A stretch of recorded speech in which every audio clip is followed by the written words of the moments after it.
Hello everyone, welcome to BioTales. Today we are going to talk about parvovirus in dogs, which is also called canine parvovirus.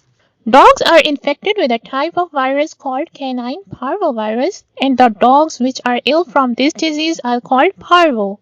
Mostly these dogs and puppies are at high risk, which are younger than 4 months of age. Let's see what are the causes of this disease. The disease is spread through contact to infected dog, contaminated feces, people or environment. The disease can also be spread through contaminated food and water bowls, collars, leashes, hairs, and feet of dogs, contaminated cages, hands and clothing of people who handle infected dogs. The worst part is that the virus can survive in dry, hot, cold, and even humid environment for a longer period of time, and a minute amount of infected feces can infect the healthy dog that comes near to it. Let's see what is the history of this virus. The virus called canine parvovirus type 2 was first emerged in 1976 among the dogs of Europe, which turned into worldwide epidemic of myocarditis and gastrointestinal inflammation by 1978 due to its unchecked spread. Now it is understood that the virus not only affects dogs, but it also attacks coyotes, wolves, foxes, skunk, and racoons. The family of this virus is closely related to panleukopenia virus, which was known to infect cats and minks since 1920. Now let's see what are the symptoms of parvo in puppies. Canine parvovirus is highly contagious virus that affects dogs. When dog is infected, the virus attacks the cell in the lining of gastrointestinal tract, causing severe inflammation and damages that led to a variety of symptoms including diarrhea. This is often the first symptom and can be severe, often containing blood. Vomiting. Dogs with CPV may also experience frequent vomiting. Loss of appetite. Many dogs with CPV will lose their appetite and refuse to eat. Dehydration. Due to diarrhea, vomiting, and loss of appetite, dogs with CPV are at high risk of becoming dehydrated. Lethargy. Dogs with CPV often become weak and tired. Fever. Many dogs with CPV will develop a fever. Weight loss. In severe cases, dogs can lose a significant amount of weight. The severity of symptoms can vary from dog to dog and depends on many factors including the dog's age, breed, and overall health. Puppies and young dogs are often more severely affected than adult dogs. It is important to note that CPV can be fatal if left untreated, so it is important to seek immediate veterinary care if you suspect your dog has been infected. After the onset of clinical signs, most deaths from parvovirus occur within 48 to 72 hours. If your puppy or dog shows any of these signs, you should contact your veterinarian immediately. Now let's see what happens to the dog during the infection. Canine parvovirus is a highly contagious virus that primarily affects dogs. The mechanism of action is CPV is that the virus enters the body through the mouth and nose, where it attaches to the cell in the lining of gastrointestinal tract. Once inside the cells, the virus replicates and releases new viral particles which can infect other cells. As the virus replicates, it causes damages to the cells in the lining of gastrointestinal tract, leading to inflammation and tissue destruction. The inflammation and tissue destruction can lead to diarrhea, vomiting, and other symptoms of CPV. In severe cases, the virus can also attack other organs, including heart and the bones. The viral replication and cell damages can also cause the immune system to respond and release substances that can cause damage to the host body, leading to severe inflammatory process. Now we see that how this disease can be diagnosed. The presence of canine parvovirus can be tested with fecal ELISA test. ELISA is enzyme-linked immunosorbent assay that is used to detect the presence of parvovirus proteins. PCR test of fecal sample to detect the presence of viral DNA. Blood cell count. The parvovirus infects the bone marrow. A lower white blood cell count can be suggestive of CPV infection.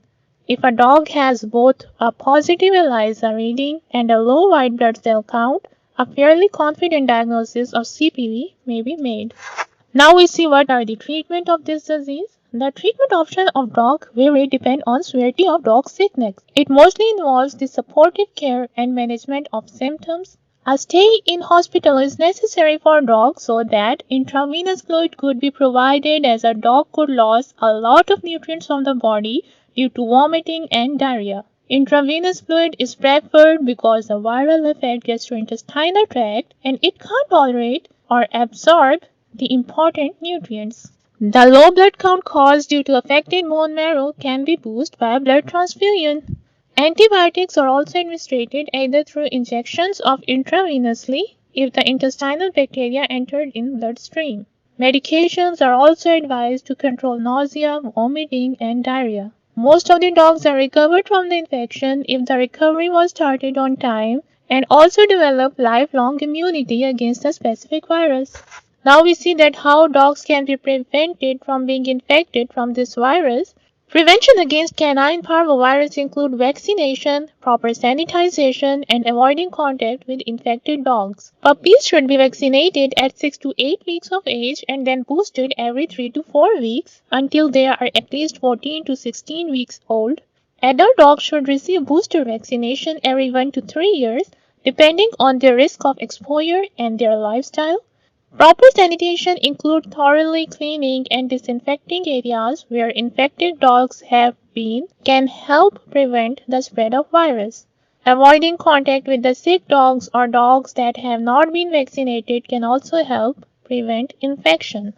To disinfect an area infected with canine parvovirus, both inside and outside, some steps should be taken. Remove all feces and contaminated materials such as beddings or toys and place them in a plastic bag. Seal the bag and dispose of it properly. Clean the area thoroughly with a detergent and water. Be sure to pay special attention to cracks and surfaces, as the virus can linger in these areas. Rinse the area with water to remove any remaining detergent. Apply a disinfectant that is effective against parvovirus. Some commonly used disinfectants include bleach, hydrogen peroxide, and ammonium compounds. Be sure to follow the manufacturer instruction for use, as different disinfectants may require different application methods and contact times. Allow the disinfectant to sit for the recommended contact time before rinsing the area with water. Allow the area to dry completely before allowing animals or plants to come into contact with it. It's important to note that it may be necessary to repeat the disinfection process several times to effectively kill all virus.